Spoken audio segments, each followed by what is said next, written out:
Kejap je, tunggu rakan-rakan lain masuk.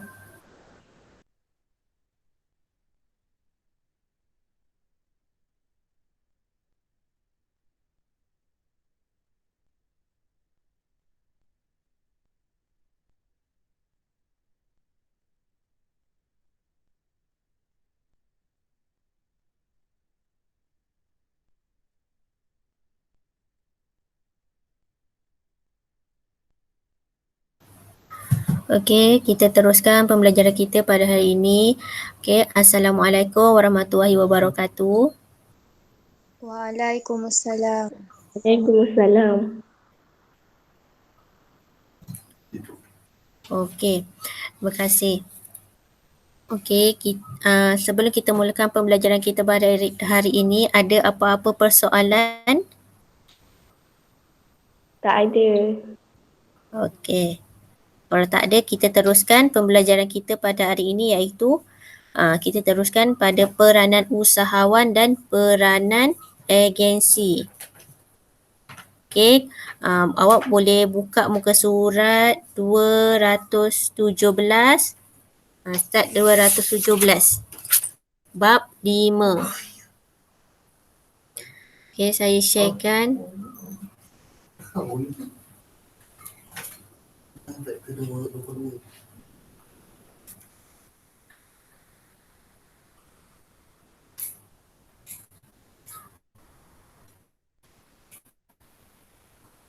Okey, boleh nampak skrin saya?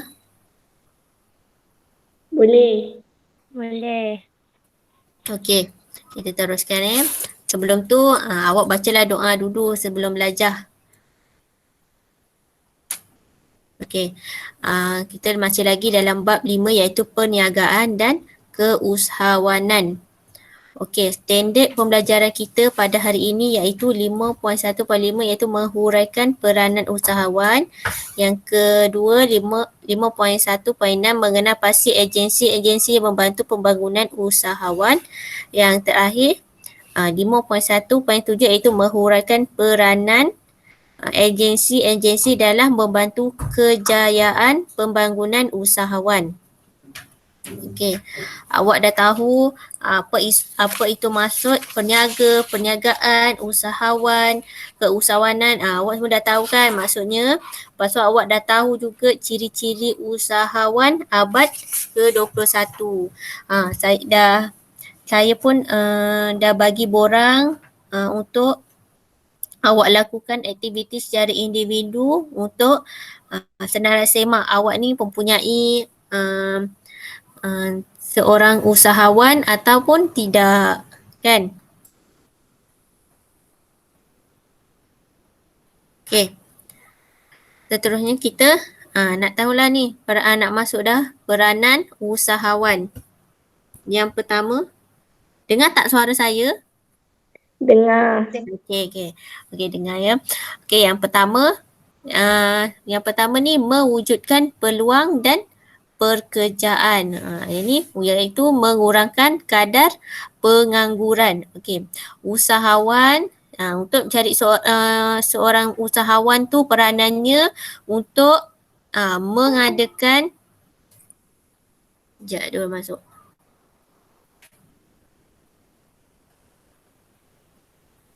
Okey, Adila. Okey. Yang pertama untuk mewujudkan peluang dan pekerjaan iaitu mengurangkan kadar pengangguran. Okey, usahawan perlulah menceburi pelbagai bidang perniagaan dan perusahawan. Contohnya perkilangan, pembinaan, perdagangan dan apa-apa perkhidmatan jualan langsung. Oleh itu, secara tidak langsung usahawan yang dapat memberi peluang perniagaan dan pekerjaan pada komuniti, kepada masyarakat lah yang nak mencari pekerjaan untuk mengurangkan kadar pengangguran di negara kita. Itulah peranan usahawan. Yang kedua, memenuhi kehendak dan keperluan komuniti. Usahawan perlulah berusaha menghasilkan pelbagai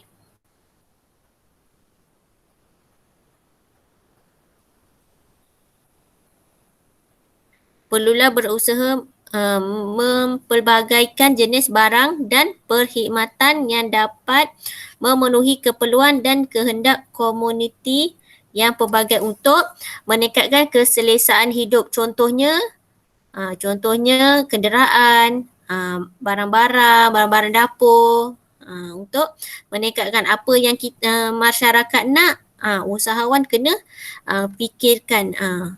Okey. Yang ketiga, mengkaji dan menguji penemuan dan penciptaan baharu, menghasilkan produk yang berkualiti tinggi. Usahawan ni perlulah mempunyai ciri-ciri kreatif dan inovatif serta sentiasa berusaha mencipta dan mengubah suai barang dan perkhidmatan yang baharu. Okey, usahawan juga perlu berpandangan jauh untuk menghasilkan produk yang berkualiti tinggi dan penghasilan pengeluar produk secara besar-besaran di pasaran. Seterusnya, nombor 4, menyumbang kepada pembangunan ekonomi. Ini masalah jualan, mengadakan sistem ekspor import. Terusnya, untuk mewujudkan peluang pekerjaan yang secara tidak langsung dapat meningkatkan taraf hidup sebuah komuniti. Okey, seterusnya dapat mengembangkan ekonomi dan mengambil pelaburan asing. Kita boleh kalau usahawan ni berjaya, boleh buka besar dia punya produk tu, boleh dipasarkan pada luar negara. Okey, seterusnya yang kelima, meningkatkan taraf hidup. Pendapatan menikmati produk atau perkhidmatan. Okey. Kalau huraiannya tu awak boleh juga baca pada muka surat 217. Okey, seterusnya kita tahu peranan agensi dalam membantu usahawan. Dia ada 5 kategori agensi. Yang pertama, latihan dan pengurusan, kedua pembiayaan, yang ketiga infrastruktur dan ruang niaga, dan keempat pemasaran, dan kelima penyelidikan dan pembangunan. Okey. Pertama, latihan dan pengurusan. Kita ada MARA, kita ada MPC, kita ada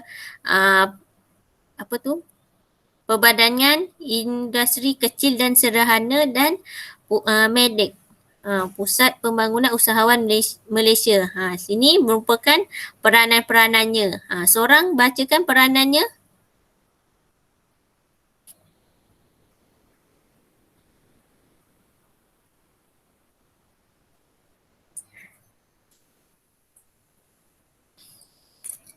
Okeylah, saya bacakan. Yang pertama, peranan pelatihan, pengurusan dan bimbingan keusahawanan. Yang kedua, memberikan nasihat dan kepakaran dalam pengurusan perakaunan serta teknikal kepada usahawan dalam perniagaan dan perindustrian. Yang ketiga, memberikan khidmat sokongan, bimbingan dan latihan kepada usahawan industri kecil dan sederhana. Ini ialah unit-unit untuk menguruskan latihan dan pengurusan pada industri atau usahawan kecil. Okay, seterusnya kategori agensi pembiayaan. Di sini terdapat nama dan logonya. Awak boleh tengok, iaitu peranannya menyediakan dana bagi pelbagai jenis skim pembiayaan modal, memberikan aset dan modal bagi pengembangan perniagaan, memberi bantuan kewangan, menyediakan modal untuk sektor pertanian dan pembiayaan program penyelidikan dan pembangunan barang ketempatan. Seterusnya, agensi yang ketiga, infrastruktur dan ruang niaga. Okey, nanti saya bagi video ni awak tengok balik. Tak pun awak boleh tengok dekat buku tu. Nama dan logo tersebut. Awak kena juga tahu logo tersebut. Memastikan namanya betul. Okey. Okey, peranan pada infrastruktur dan ruang niaga ni tengok ni membina bazar, arcade, kedai dan medan selera. Membangunkan bandar baharu, bangunan pejabat, kompleks perniagaan. Okey, menyediakan tapak industri dan terusnya membangunkan koridor raya multimedia yang lengkap dengan kompleks perniagaan dan terusnya membina kawasan untuk pusat pendidikan teknologi tinggi. Okay. Terusnya ni pemasaran. Agensi-agensi untuk pemasaran. Berikut ada peranan-peranannya. Okay, awak boleh baca dan fahamkan. Okay. Seterusnya agensi pada penyelidikan dan pembangunan. Awak tengok nama dan logonya, lepas tu awak boleh baca peranan-peranan dia. Kalau yang tak faham, boleh bagi tahu saya nanti. Okey? Okey, nanti. Okey, seterusnya itu je lah pembelajaran kita pada hari ini. Okey. Terusnya nanti saya dah ada bagi link quiz di grup WhatsApp. Saya nak awak terus menjawab. Kalau awak dah bersedia menjawab, awak boleh berjawab. Dan kat situ ada 8 soalan sahaja. 8 soalan. Okey? Okey, lepas tu saya nak awak sambung modul muka surat 97 hingga 100. Dah lama kan tak buat modul. Kalau saya tak cakap, awak tak buat lah kan. Okey. Okey, terima kasih. Kita boleh pada kelas offline sekejap lagi. Okey?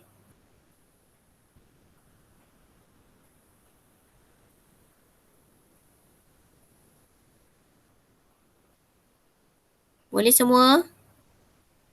Boleh, cikgu. Ingat kan dah tidur.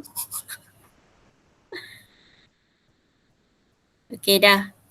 Kita boleh offline.